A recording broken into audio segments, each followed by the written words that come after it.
Hello दोस्तों, आपका स्वागत है आपके अपने YouTube channel power of maths academy. दोस्तों, जैसा कि आपको पता है कि हम सुपर टेट की कंप्लीट मैथ की बुक सॉल्व कर रहे हैं, जिसमें हमने वॉल्यूम यानी कि आयतन टॉपिक के 20 क्वेश्चन समाप्त कर दिए। चलिए दोस्तों, आज हम उसी के आगे बढ़ेंगे और देखेंगे क्वेश्चन नंबर 21 को हम कैसे हलवा बनाते हैं। तो दोस्तों, क्वेश्चन नंबर 21 आपके सामने ये रहा। बहुत ही आसान सवाल है। क्या कह रहा है कि एक टंकी है, ठीक है। क्या कह रहा है, एक टंकी घनाभ के आकार की है, ठीक है। इसमें अधिकतम 540 मीटर क्यूब पानी आ सकता है यदि इस टंकी की लंबाई 8 मीटर और चौड़ाई 15 मीटर है, तो इसमें पानी की गहराई कितने मीटर होगी जब यह 2/3 भरी हुई है। दोस्तों, बहुत ही आसान सवाल है। सबसे पहले आपको समझना होगा कि ये 540 मीटर क्यूब आखिर में है क्या। दोस्तों, आपको बताया गया एक टंकी जो है वो घनाभ के आकार की है, ठीक है। घनाभ के आकार की है, इसमें अधिकतम कितना पानी आता है, 540 मीटर क्यूब। यानी कि घनाभ का जो आयतन है ना, वही हमारा दिया गया है, 540 मीटर क्यूब पानी आ सकता है।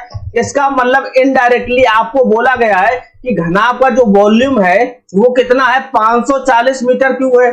समझ रहे हो, 540 मीटर क्यूब पानी आ सकता है। इसका मतलब वॉल्यूम जो इसका आयतन दिया गया वो 540 मीटर क्यूब दे रखा है। ये चीज समझ गए। अब घनाभ का जो आयतन होता है वो कितना होता है, आप कहोगे लंबाई इंटू चौड़ाई इंटू ऊंचाई जो होता है वो हमारा घनाभ का आयतन होता है। ये किसके बराबर है, आप कहोगे 540। अब एक चीज आपको ये दी गई कि टंकी की जो लंबाई है ना वो कितनी है, 8 मीटर। टंकी की लंबाई 8 रख दो, चौड़ाई कितनी है 15 रख दो, और ऊंचाई आपको निकालनी है। ऊंचाई कितनी हो जाएगी, 540 के बराबर। कह रहा है इसमें पानी की गहराई यानी कि ऊंचाई कितने मीटर होगी, लेकिन कंडीशन दे रखा है कि जब यह 2/3 भरी हुई है।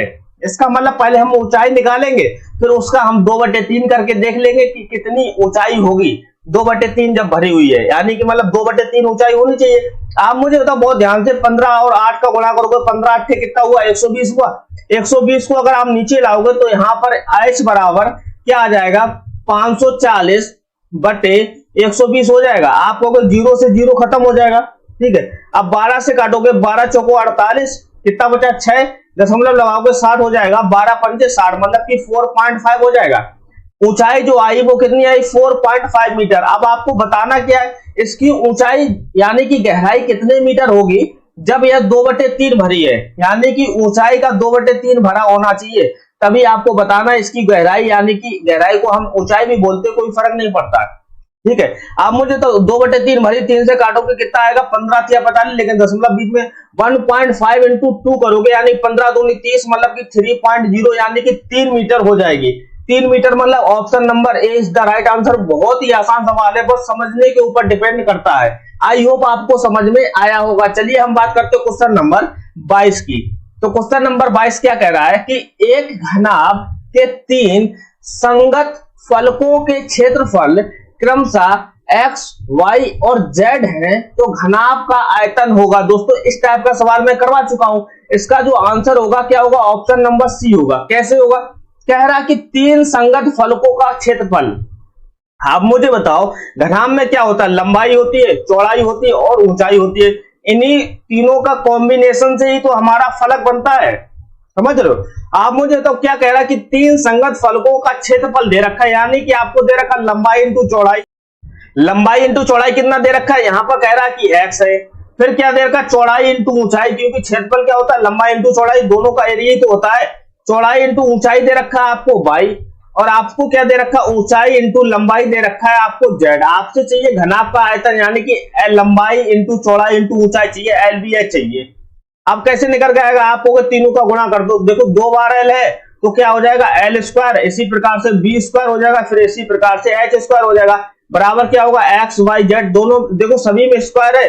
अब इधर चला जाएगा उठ के तो क्या बना देगा, अंडर रूट। यानी कि LVH जो होगा वो क्या होगा, under root x y z। ये तो आपको पता है, इधर स्क्वायर इधर जाता है तो अंडर रूट बना देता है, और इधर अंडर रूट है तो इधर जाएगा तो स्क्वायर बना देगा। तो लंबाई इंटू चौड़ाई इंटू ऊंचाई, यानी कि घनाभ का जो आयतन होगा वो क्या होगा, under root x y z होगा। Option number C is the right answer. बहुत ही आसान सवाल है। चलिए अब हम बात करते हैं क्वेश्चन नंबर 23 की।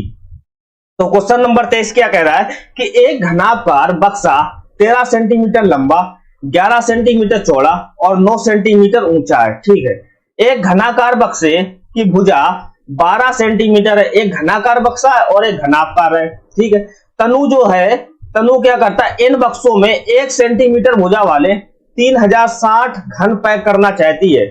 उन घनों की संख्या जो इनमें पैक नहीं हो पाएंगे। बहुत ही आसान है। सबसे पहले बक्सा देखो क्या दे रखा, घनाकार। इसका वॉल्यूम देखो, वॉल्यूम क्या होगा, लंबाई इंटू चौड़ाई और इंटू ऊंचाई। आप कहोगे घनाकार बक्से में 1 सेंटीमीटर भुजा वाले घन पैक करना चाहती है, यानी कि 1 सेंटीमीटर भुजा वाले घन का आयतन कितना होगा। आप कहोगे 1 का क्यूब होगा, यानी कि 1 ही होगा। अगर इसके आयतन से मैं ऊपर घनाकार बक्से के आयतन में भाग दे देता हूं तो मुझे पता चल जाएगा कितने घन आएंगे। समझ रहे हो आप। मुझे तो 13 इंटू 11 करोगे, या तो ऐसे कर लो, 13 निम्मा कितना होता है 117, 117 इंटू 11 करोगे तो कितना आएगा। आप कहोगे 7, 7 1 8 और 1 1 2, कितना आएगा 1287 आएगा। मतलब कि इसमें जो है पहले घनाकार बक्से में 1287 घन पैक होंगे।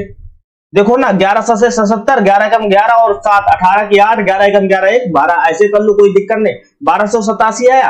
आप कहोगे एक घनाकार बक्सा और है, घनाकार बक्से का जो भुजा है वो कितनी है 12, इसका जो आयतन होगा वो कितना होगा 12 का क्यूब होगा। 12 का क्यूब कितना होता है 1728 होता है। आप कहोगे इसमें भी 1 सेंटीमीटर भुजा वाले घन पैक करना है, इसका मतलब 1 का क्यूब। अब भाग करोगे तो पता चल जाएगा दूसरे वाले में कितने घन पैक होंगे। आप कहोगे 1728। ठीक है, और घनाभ में कितने पैक होंगे, आप कहोगे 1287। अगर मैं दोनों को मिलाता हूं तो देखो टोटल कितने हो जाएंगे। आप कहोगे 8 7 15 की 5 जोड़ दो ना, 8 2 10 1 11, 7 2 9 1 10, 1 1 2 और 1 3, मतलब 3015 जो है वो टोटल घन पैक हो जाएंगे। लेकिन वो करना कितना चाहती है, कह रही है कि 3060 घन पैक करना चाहती है। उन घनों की संख्या जो इनमें पैक नहीं हो पाएंगे। 3060 पैक करना चाहती है, टोटल पैक हो कितने 3015। कितने पैक नहीं हो पाएंगे, आप लोग 3060 में 3015 घटाएंगे तो कितना आएगा 45 आएगा। Option number C is the right answer. बहुत ही आसान सवाल है, आई होप आपको समझ में आया होगा। चलिए अब हम बात करते हैं क्वेश्चन नंबर 24 की। तो क्वेश्चन नंबर 24 क्या कह रहा है कि 1 लीटर जूस का डब्बा घनाकार आकृति का है और उसका आधार वर्गाकार है। ठीक है, जिसकी माप 8 इंटू 8 है, यानी कि लंबाई चौड़ाई हमारी 8 ही है, लेकिन घनाकार में लंबाई चौड़ाई और ऊंचाई जो होती है वो सभी समान होती है।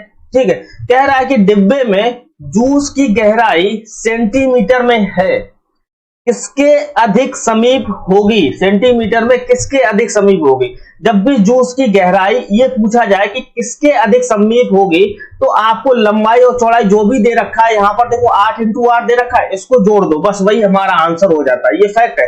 8 8 करोगे कितना आएगा हमारे पास 16 आएगा। 8 8 करोगे कितना आएगा 16, यानी कि 16 सेंटीमीटर के समीप होगी। बहुत ही आसान सवाल है, इसको थोड़ा ध्यान रखना, ये सवाल आ सकता है एग्जाम में। तो चलिए अब हम बात करते हैं क्वेश्चन नंबर 25 की। क्वेश्चन नंबर 25 क्या कह रहा है कि एक घनाभ के आकार के कमरे का क्षेत्रफल निकालने का सूत्र है। दोस्तों बहुत ही आसान सवाल है। जब भी घनाभ के आकार के कमरे का क्षेत्रफल आपको निकालना है तो कुछ नहीं होता है, 2 इंटू एच कोष्टक में लंबाई और चौड़ाई को जोड़ देते हैं, यही हमारा कमरे का क्षेत्रफल हो जाता है। घनाभ का होना चाहिए, घनाभ के आकार का। इसको देखो कहां मिल रहा है, option number C is the right answer. बहुत ही आसान सवाल है, ये सब आपको याद करने पड़ेंगे दोस्तों, समझ रहे हो। चलिए अब हम बात करते हैं क्वेश्चन नंबर 26 की। तो क्वेश्चन नंबर 26 क्या कह रहा है कि एक घनाभ में शीर्ष और किनारों की संख्या होती है। बच्चों को पता है एक घनाभ में शीर्ष कितने होते हैं, आप हो गए 8 और किनारे कितने होते हैं 12। Option number C is the right answer. कैसे, आप मुझे तो शीर्ष की बात करोगे और कितने होंगे 8 होंगे। पहले सबसे पहले घनाभ बना लो, आपको पता चल जाएगा कि कितने किनारे होते हैं कितने शीर्ष होते हैं। ये हो गया, देखो ये घनाभ बन गया। अब किनारे की बात करेंगे और शीर्ष की बात करेंगे तो पता चल जाएगा कि कितने किनारे होते कितने शीर्ष होते हैं। आप कहोगे ये किनारा हो गया 1, आप कहोगे 2 के बाद में आप कहोगे 3, फिर 4, ये 4 हो गया, फिर ये 5 हो गया, किनारे की बात कर रहा हूं। फिर ये 6 हो गया, 6 के बाद में ये 7 हो गया, 7 के बाद में ये 8 हो गया, 8 के बाद में ये 9 हो गया, 9 के बाद में ये 10 हो गया, 10 के बाद में ये 11 हो गया, 11 के बाद में ये 12 हो गया। देखो 12 किनारे निकल कर आ गए। इसी प्रकार से आपको पता होना चाहिए कि इसके शीर्ष कितने होते हैं। आप मुझे तो शीर्ष कितने हो गए, आप कहोगे बहुत ही आसान सवाल है, शीर्ष निकालना है। शीर्ष मतलब क्या होता है, इसके सम्मुख मतलब कितने हो गए। आप कहोगे शीर्ष की बात करेंगे 1 2 3 4 5 6 7 और एक 8, मतलब कि ये शीश होते हैं, कितने होते हैं 8 शीश होते हैं। तो option number C is the right answer. अगर आपसे पूछा जाए इसके फेस कितने होते हैं, मतलब कि सम्मुख फेस तो कितने होते हैं, जितने नंबर लिखे होते हैं 6 नंबर होते हैं। ये देखो पूरा ये क्या है, फेस है, इसी के पीछे 2 हो गया, फिर ये 3, फिर इसके इस साइड में 4 हो गया, फिर ऊपर 5 और नीचे कितना हो गया 6। 6 हमारे फेस होते हैं, ठीक है। और शीश होते हैं 8 और किनारे होते हैं 12। आई होप आपको समझ में आया होगा। चलिए हम बात करते हैं क्वेश्चन नंबर 27 की। तो क्वेश्चन नंबर 27 क्या कह रहा है कि किसी घनाभ के 3 संलग्न फलकों के पास पृष्ठ क्षेत्रफल 7:10:14 है के अनुपात में है। यदि घनाभ का आयतन 350 सेंटीमीटर क्यूब है तो सबसे लंबी भुजा की लंबाई है। दोस्तों बहुत ही आसान सवाल है। आपको कह रहा है कि 3 संलग्न फलकों के पास पृष्ठ के क्षेत्रफल कितने हैं, 7:10:14। संलग्न फलकों का क्षेत्रफल क्या होता है, आपको लंबाई इंटू चौड़ाई, चौड़ाई इंटू ऊंचाई और ऊंचाई इंटू लंबाई होता है। ये फलक के क्षेत्रफल होते हैं, आपको पता होना चाहिए। देखो रेशियो में दे रखा 7:10:14। अगर इनको एब्सोल्यूट में लाना चाहिए तो कोई कांस्टेंट टर्म होना चाहिए, 7k हो गया। जैसे मैंने बोला ये 10 रेशियो में है तो ये कितना हो जाएगा 10k, फिर ये 14k। ये एब्सोल्यूट नंबर होता है, ये रेशियो में आपको पता होना चाहिए। तो लंबाई इंटू चौड़ाई कितना है 7k, चौड़ाई इंटू ऊंचाई कितना है 10k, ऊंचाई इंटू लंबाई कितना है 14k। अगर मैं तीनों का गुणा कर देता हूं, तीनों का गुणा कर देता हूं तो आप मुझे तो क्या आ जाएगा l² फिर b² फिर h² बराबर कितना हो जाएगा 7 और 10 14 और गुणा कर दो ना, 4 कितना होता है आप कहोगे 98, 98 गुणे 10 करोगे कितना आएगा 980, 980 के क्यूब हो जाएगा। 3 बार के है, आपको के लंबाई इंटू चौड़ाई इंटू ऊंचाई निकल आ जाएगी। यहाँ से देखो 980 के आ जाएगा, 980 के क्यूब आ जाएगा अंडर रूट में। लंबाई इंटू चौड़ाई इंटू ऊंचाई है क्या, इसका आयतन है। आयतन हमको कितना दे रखा 350 दे रखा है, 350 दे रखा है। आप अगर ध्यान से देखो इसमें क्या बार आ जाएगा, 980 को आप ऐसे लिखो, अभी 980 को आप 7 गुणे 10 गुणे 14 लिख सकते हो, इंटू के का क्यूब कर दो। देखो 14 को हम क्या लिख सकते हैं 7 इंटू 2, 7 इंटू 2। देखो 2 7 है तो एक बाहर आ जाएगा, अंडर रूट में जब 2 7 होते भीतर तो एक बाहर आ जाता है। 7 से काटोगे 7 पन्ना 35 50 आ जाएगा। अंडर रूट खत्म करना है तो दोनों तरफ स्क्वायर कर दो, दोनों तरफ स्क्वायर करोगे तो अंडर रूट खत्म हो जाएगा। समझ लो, ये अंडर रूट कैंसिल। 50 का स्क्वायर कितना होता है 2500, इधर कितना आएगा 10 इंटू 2 मतलब 20 इंटू के का क्यूब आएगा। 20 से काटोगे 0 से 0, 2 से काटोगे 250 को 125 आएगा। अब 125 बराबर के क्यू आ जाए, यहाँ से के की वैल्यू आ जाएगी। के की वैल्यू कितनी है 25 पंचे 125, के की वैल्यू कितनी आ जाएगी 5 आ जाएगी। अब के की वैल्यू 5 आ गई तो इसका जो क्षेत्रफल आ जाएगा वो कितना आएगा, आप कहोगे देखो लंबाई इंटू चौड़ाई, चौड़ाई इंटू ऊंचाई और ऊंचाई इंटू लंबाई 7k, 7k इंटू 5 करोगे कितना आएगा 35, इधर 10 इंटू 5 करोगे कितना आएगा 50, इधर देखो 14 इंटू के करोगे कितना आएगा हमारे पास 5470 आएगा। ये आपकी क्या आ गए फलक का क्षेत्रफल आया, फलक का क्षेत्रफल आया।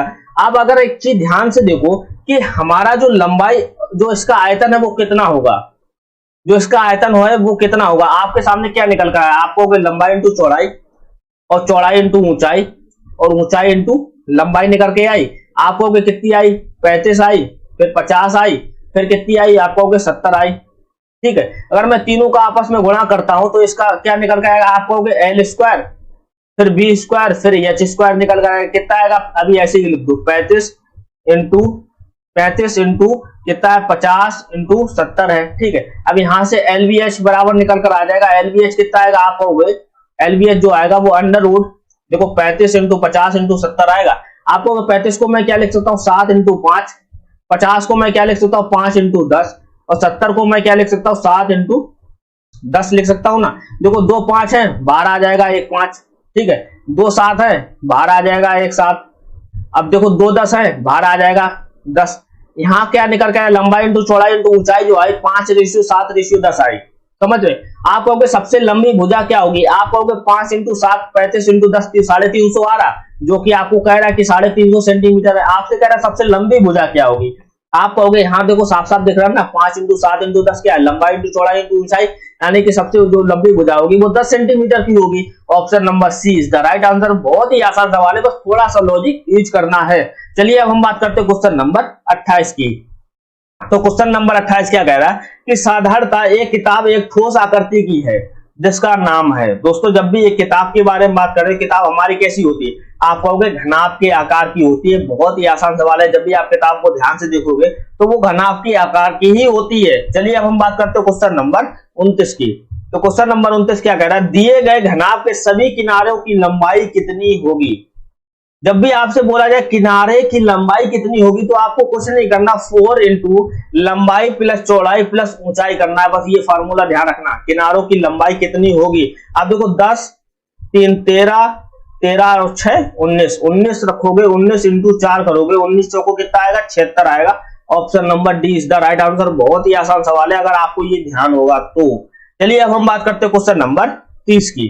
तो क्वेश्चन नंबर 30 क्या कह रहा है, यदि झील की लंबाई और चौड़ाई 40 मीटर तथा 10 मीटर हो, इसमें 1200 घन मीटर पानी आता है, तो झील की गहराई होगी 1200 घन मीटर मतलब कितना हुआ। आपको वॉल्यूम दे रखा, वॉल्यूम दे रखा 1200 घन मीटर क्यूब।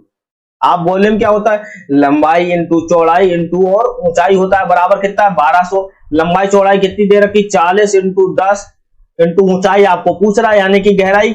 आप मुझे बता 40 इंटू 10 कितना होगा, 400। 400 तिया कितना होता है 1200, यानी कि ऊंचाई जो आएगी वो कितनी आएगी, 3 मीटर आएगी। Option number C is the right answer. I hope आज के सवाल आपको बहुत ही अच्छे से समझ में आए हो। दोस्तों अगर ये सेशन पसंद आया हो तो please like comment and subscribe जरूर कर देना। चलिए दोस्तों मिलते हैं फिर नेक्स्ट सेशन में, तब तक के लिए दोस्तों जय हिंद दोस्तों।